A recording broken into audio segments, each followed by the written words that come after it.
ಸಾರ್ವಭೌಮ, ರಾಜಕುಮಾರಿಯ ಕಲ್ಯಾಣಕ್ಕಾಗಿ ನನ್ನ ಸರ್ವ ಶಕ್ತಿಯನ್ನು ಬಲಿಕೊಟ್ಟು ನಾ ಪಡೆದು ತಂದಿರುವ ಈ ಪಾಯಸ ಹೋಮಕುಂಡದಿಂದ ಉದ್ಭವಿಸಿದ ಸಿದ್ಧರಸ.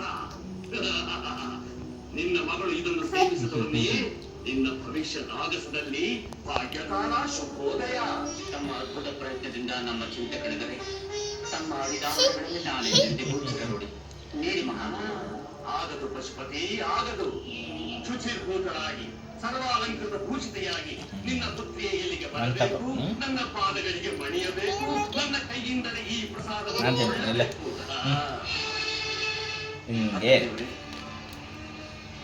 ಹೃದಯದಲ್ಲಿ ನನ್ನನ್ನೇ ಧ್ಯಾನಿಸುತ್ತಾ ಇದನ್ನು ಸೇವಿಸಬೇಕು.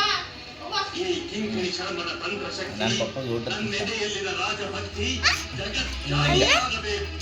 ಇದೇ ನಮ್ಮ ಅಪೇಕ್ಷೆ. ತಿನ್ಕೋಬೇಕು.